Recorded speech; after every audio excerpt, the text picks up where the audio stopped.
পিজির ডাক্তাররাই আমাকে বলছে দুপুরেও কুমড়ো, সন্ধ্যাবেলাও কুমড়ো। আমি জানতে চাইলাম কেন? গর্ব করে বলতেন আগের মুখ্যমন্ত্রী, এটা দেখি সোনার হসপিটাল। বললো কি করবে ঠিকাদাররা, সাপ্লাইয়াররা? 56 টাকা, 56 টাকা 44 পয়সা মনে হয়। তা এই টাকায় কি হবে? আমি বললাম কত টাকা দিলে হবে? 104 টাকায় মোটামুটি 3 বেলা হবে। আমি স্বপনদাকে অনুরোধ করলাম যে 104 নয়, 110 করে দিন, একটু রুগীরা ভালো খাওয়ার পাক। আমরা 110 টাকা করে দিয়েছি। হসপিটালে কোনো নেতা, মন্ত্রী, এমএলএ, কোনো শিল্পপতি, কোনো কোটিপতি লোকের, কোনো মিডিয়া চ্যানেলের এডিটর, ডেপুটি এডিটরের বাড়ির লোকেরা যায় না, তারা প্রাইভেটে যায়। অত্যন্ত গরিব মানুষগুলোকে ওইখানে যেতে হয়। আজকে 110 টাকা করে ডায়েট করে দেওয়া হয়েছে। আর কি বলবো, বলে তো শেষ করা যাবে না। স্বপনদাই অনেকগুলো পেজ ছাড়তে ছাড়তে 90 মিনিটে থেমেছে, আর আমি 15-20 মিনিটে মোটামুটি বলে এলাম। বাকিটা ভালো করে পড়বেন, সব পেয়ে যাবেন।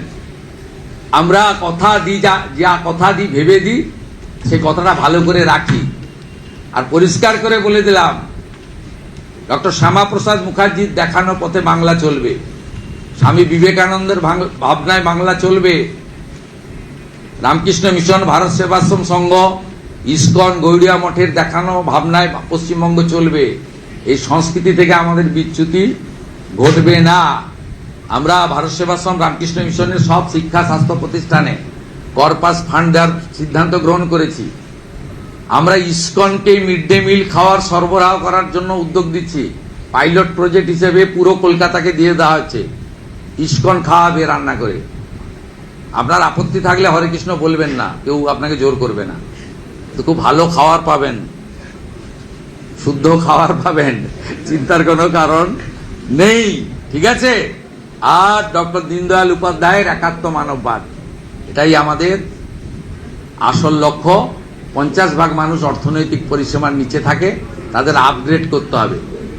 আদিবাসীদের জন্য আমরা ধরতি আবা, ভাইব্রেন্ট ভিলেজ, আদিবাসী বিশ্ববিদ্যালয়, একলব্য স্কুল, লোদা সবর, টোটো সহ প্রাচীন জনজাতিদেরকে তাদের বাড়িতে আমরা সপ্তাহে খাবারের প্যাকেট পৌঁছে দেব। ওটাও যাতে মাঝ রাস্তায় হাফিজ না হয়, বায়োমেট্রিক চালু করছি, তাদের কাছে যাতে পৌঁছায় সেই ছবি, ভিডিও এবং বায়োমেট্রিক আমাদের পাঠাতে হবে।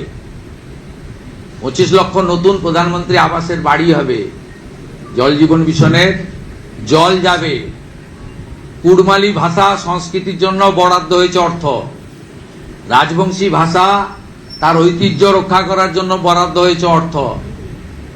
এবং অন্যান্য নেপালি সহ অন্যান্য যে সমস্ত জনপ্রিয় আঞ্চলিক ভাষা রয়েছে তাদের জন্য আমরা আমাদের যে তহবিল তৈরি করা হয়েছে, সাংস্কৃতিক তহবিল, সেখানে আমরা তাদের জন্য সহযোগিতা করব। পাহাড়ও হাসছে, তরাই ডুয়ার্সের কথাও আছে, দীঘা মন্দারমণিকে সাজানোর কথাও আছে, সুন্দরবনকে বাঁচানোর কথাও আছে, পুরুলিয়া সুন্দরবনে 2টো সুপার স্পেশালিটি হসপিটালের কথাও আছে, উত্তরবঙ্গে এইমস, আইআইএম, আইআইটির কথাও উল্লেখ করা হয়েছে। বলে আর শেষ করা যাবে না। সময় দিন, সাহায্য করুন, সহযোগিতা করুন। আর সোশ্যাল মিডিয়াতে যত সমালোচনা করবেন তত কাজের গতি বাড়বে। এটুকুই বলে আজকের বাজেটকে মুখ্যমন্ত্রী হিসেবে স্বাগত জানিয়ে মাননীয় অর্থ পূর্ণমন্ত্রী, অর্থ রাষ্ট্রমন্ত্রী সহ প্রধান সচিব সহ অর্থ বিভাগ যেভাবে এই অল্প দিনের মধ্যে একটি ইনক্লুসিভ বাজেট, বহুমুখী উদ্দেশ্যযুক্ত এবং অর্থনীতিকে সুন্দরভাবে গাঢ় করে, অতিরিক্ত ঋণ নেওয়ার কথাও বলা নেই, আবার অতিরিক্ত ডেফিসিটও নেই, সামান্য 1-2 কোটি টাকার ডেফিসিট আছে। একটা সুন্দর বাজেট এখানে প্রতিস্থাপিত করেছে। আমি আশা করব আপনারা সবাই খুশি। বাকি যেটা আমরা করতে পারলাম না, তার জন্য 2007-এর ফেব্রুয়ারি মার্চে 2027-28-এর অর্থবর্ষে স্বপনদা যে বাজেট পেশ করবেন, তাতে আমাদের যদি কোনো ফাঁক ফোকর থেকে থাকলো সেটা আমরা মেকআপ করব। আমাদের সাংবাদিক বন্ধুদের জন্য আমরা রিটায়ার করার পরে আগে 2000 টাকা করে একটা ছিল আগের সরকারের, সেই 2000 টাকাও আমি যেহেতু আইএনসির মিনিস্টার, আমি গিয়ে লিস্ট দেখলাম 156 জন পান এবং খুব পছন্দের লোকেরা পান, অপছন্দের লোকেরা পান না। আমাদের কাছে পছন্দ অপছন্দ কেউ থাকবে না। প্রামাণ্য দিয়ে রিটায়ার্ড সাংবাদিকরা আবেদন করবেন। আমরা এই বাজেটটা আগস্ট থেকে, এই বাজেটটা তো এই 4 মাসের নয়, মানে এপ্রিল মে জুন জুলাই নয়, আবেদন করবেন। আবেদন নয়, চিঠি দেবেন। আবেদন ভাষা আমি প্রত্যাহার করছি, চিঠি দেবেন আমাকে। আপনার 5000 টাকা করে পেনশন পাবেন। জরুরি অবস্থায় যারা জেলে গেছিলেন তাদেরকে মাসে 10,000 টাকা করে ভাতা দেওয়া হবে, সাম্মানিক দেওয়া হবে, ভাতা বলবো না। আর সংগ্রামী ভাতা চালু করা হবে যে বিজেপি কর্মীদেরকে এবং গণতান্ত্রিক আন্দোলনে যাদেরকে মিথ্যাভাবে সরকারের, বিগত সরকারের ত্রুটি উল্লেখ করার জন্য সোশ্যাল মিডিয়া পোস্ট নানাভাবে আক্রান্ত করা হয়েছে, জেল খাটানো হয়েছে, তাদের জন্য আমরা একটা পূর্ণাঙ্গ গাইডলাইন বের করব। তাদেরকেও সংগ্রামী ভাতার আওতায় এনে সম্মান দেব। অর্থটা বড় কথা না। সবাই ভালো থাকবে।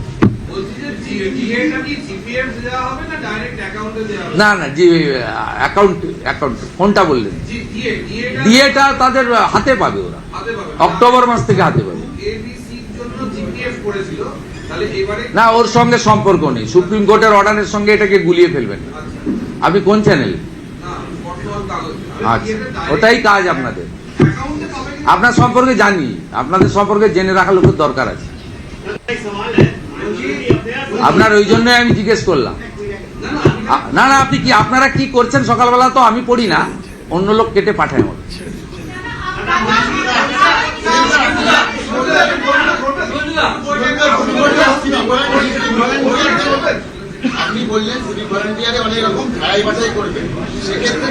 সিভিক ভলান্টিয়ার শুধু বলিনি, আমরা বাংলা সহায়তা কেন্দ্রে যে আইপ্যাকের লোকগুলোকে ঢুকিয়েছেন।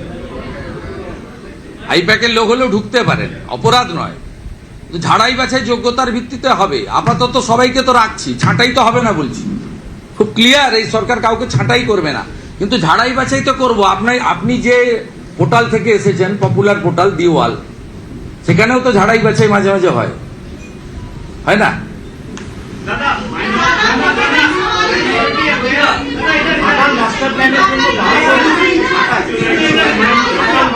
সবগুলো প্রজেক্ট দেখা হয়েছে। মালদার ভাঙন, দক্ষিণ দিনাজপুরের ভাঙন, বড় 5টা ইরিগেশন প্রজেক্ট নেওয়া হয়েছে। ঘাটাল মাস্টার প্ল্যান সহ 5টা বড় ইরিগেশন প্রজেক্ট নেওয়া হয়েছে। এবং ফারাক্কা, বৈষ্ণবনগর, কালিয়াচক, গোটা মালদা মুর্শিদাবাদের যে বিরাট ভাঙন ইছামতি পর্যন্ত 130 কিলোমিটার, তার জন্য এখানে পরিকল্পনা নেওয়া হয়েছে। 50% টাকা ভারত সরকার দিচ্ছে, 50% টাকা আমরা দিচ্ছি। প্রধানমন্ত্রী সূর্য ঘরে ভারত সরকার 100 ইউনিটে 10,000 টাকা দিচ্ছে, 200 ইউনিটে 100 ইউনিটে 30,000 দিচ্ছে, 200 ইউনিটে 60,000 দিচ্ছে, 300 ইউনিটে 78,000 টাকা দিচ্ছে। এসসি এসটি পরিবারের জন্য আমরা 100 ইউনিটে 5,000, 200 ইউনিটে 10,000, 300 ইউনিটে 15,000 টাকা অতিরিক্ত দিচ্ছি এসসি এসটি পরিবারের জন্য।